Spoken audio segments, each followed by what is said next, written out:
रोज की तरह आज की सुबह भी सास की गाली और ताने से ही शुरू हुई। राधा रोज के झगड़े से तंग आ चुकी थी, लेकिन वो और कर भी क्या सकती थी। उसे तो सुनना था। वह चुपचाप सास ससुर और पड़ोसियों के ताने सुनती और रोती। राधा की शादी राजेश के साथ 6 साल पहले हुई थी। इन 6 सालों में जिन लोगों की शादी हुई थी वे 1-2 बच्चे के माँ बाप बन गए थे, लेकिन राधा अभी तक मां नहीं बन पाई थी। इसके चलते उसे बांझ जैसी उपाधि मिल गई थी। राह चलती औरतें भी राधा को तरह तरह के ताने देती और बांझ कहकर चिढ़ाती। राधा को ये सब बहुत खराब लगता, लेकिन वह किस किस का मुंह बंद करती। आखिर वे लोग भी तो ठीक ही कहते हैं। राधा सोचती, मैं क्या करूं? अपना इलाज तो करा रही हूं।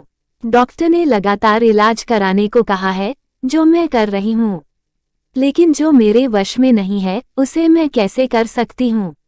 एक दिन पड़ोस का एक बच्चा खेलते खेलते राधा के घर आ गया। बच्चे को देख राधा ने उसे अपनी गोद में बिठा लिया और उसे प्यार से चूमने लगी। जब सास ने राधा को दूसरे के बच्चे को चूमते हुए देखा तो वह बिफर पड़ी।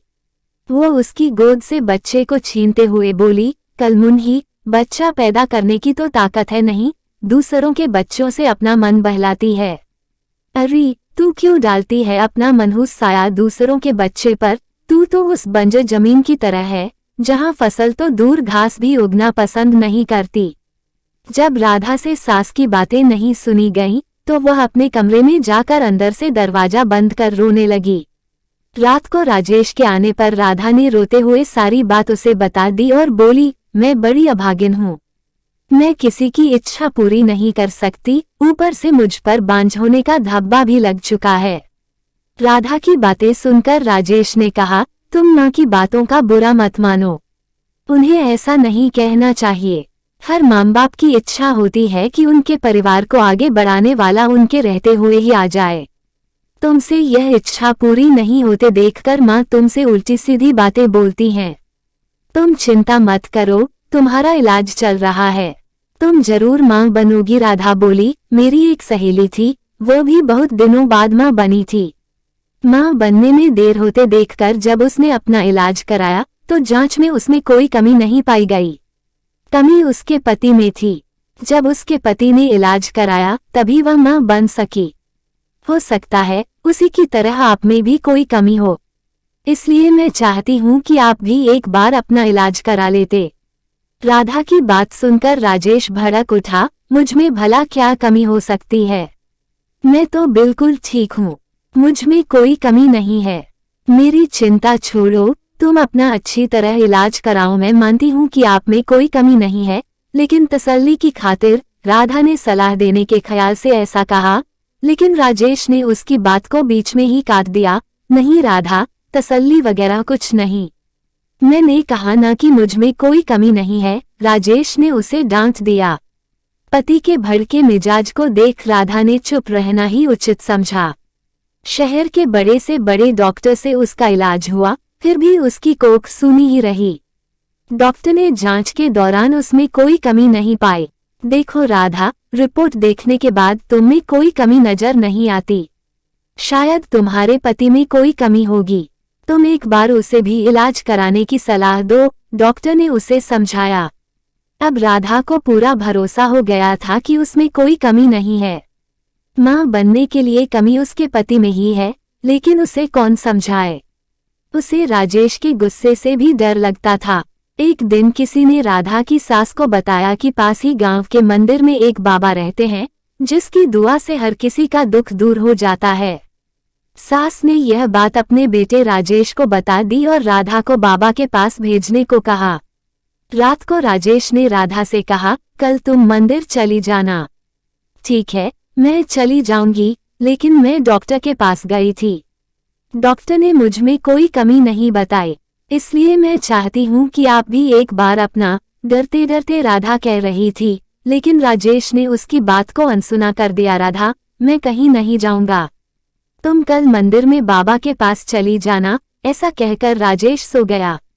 राधा ने भी अपने माथे पर लगा बांझपन का धब्बा मिटाने के लिए बाबा के पास जाकर उनसे दुआ लेने की सोच ली। दूसरे दिन सवेरे नहा धोकर वह बाबा के पास चली गई। मंदिर में लगी भीड़ को देखकर उसे भरोसा हो गया कि वह भी बाबा की दुआ पाकर मां बन सकती है। राधा बाबा के पैरों पर गिर पड़ी और कहने लगी, बाबा मेरा दुख दूर करें।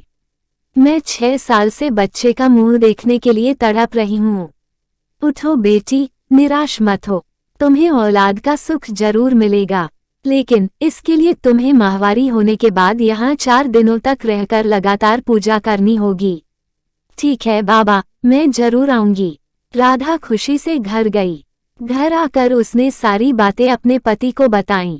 मैं कहता था न कि जो काम दवा नहीं कर सकती, कभी भी दुआ से हो जाती है। बाबा की दुआ पाकर अब तुम जरूर मां बनोगी, ऐसा मुझे भरोसा है। तुम ठीक समय पर बाबा के पास चली जाना, राजेश ने खुश होते हुए कहा। राधा अब बेसब्री से माहवारी होने का इंतजार करने लगी। कुछ दिन बाद उसे माहवारी हो गई। माहवारी पूरी होने के बाद राधा फिर बाबा के पास गई। उसे देखते ही बाबा ने कहा, बेटी, जैसा कि मैंने तुम्हें पहले भी कहा था कि यहीं रहकर 4 दिनों तक लगातार पूजा करनी पड़ेगी, तभी तुम मां बन सकोगी। जी बाबा, मैं रहने के लिए तैयार हूँ, राधा ने कहा। ठीक है, अभी तुम अंदर चली जाओ। रात से तुम्हारे लिए पूजा करनी शुरू करूंगा। अपनी चाल को कामयाब होते देख बाबा मन ही मन खुश होते हुए बोला। रात को बाबा ने राधा से कहा, बेटी, इस पूजा के दौरान कोई भी देवता खुश होकर तुम्हें औलाद दे सकता है। इसके लिए तुम्हें सब कुछ चुपचाप सहन करना पड़ेगा, नहीं तो तुम कभी मां नहीं बन पाओगी। जी बाबा, मैं सब कुछ करने को तैयार हूँ, बस मुझे औलाद हो जानी चाहिए। राधा के इतना कहने के बाद बाबा उसे एक कोठरी में ले गए, जहाँ हवन कुंड बना हुआ था। उसमें आग जल रही थी। बाबा ने उसे वहीं पर बिठा दिया और वह भी बैठकर जाप करने लगा। कुछ देर तक जाप करने के बाद बाबा ने कहा, राधा, देवता मुझमें समा चुके हैं। वो तुम्हें औलाद का सुख देना चाहते हैं, इसलिए तुम चुपचाप अपने बदन के सारे कपड़े उतार दो और औलाद पाने के लिए मेरे पास आ जाओ। वो तुम्हें दुआ देना चाहते हैं। राधा ने ये सोचकर कि बाबा में देवता समा चुके हैं और देवता जो भी करते हैं गलत नहीं करते, इसलिए उसने अपने बदन के सारे कपड़े उतार दिए। बाबा उसके अंगों से खेलने लगा और उसे दुआ देने के नाम पर उसकी इज्जत पर डाका डाल दिया। 4 दिनों तक लगातार बाबा ने इस पूजा के बहाने राधा से जिस्मानी संबंध बनाए। 5वें दिन बाबा ने कहा, राधा बेटी, हमारी दुआ कबूल हो गई, पूजा भी पूरी हो गई, अब तुम जरूर मां बनोगी, तुम घर जा सकती हो। बाबा की दुआ लेकर वो खुशी खुशी घर लौट आई। 9 महीने बाद राधा मां बन गई। उसे बाबा की दुआ लग गई थी। उसके माथे से बांझपन का धब्बा मिट चुका था। घर के सारे लोग बहुत खुश थे। राजेश को अब पूरा यकीन हो गया था कि उसमें भी बाप बनने की ताकत है, लेकिन सच्चाई से सभी अनजान थे।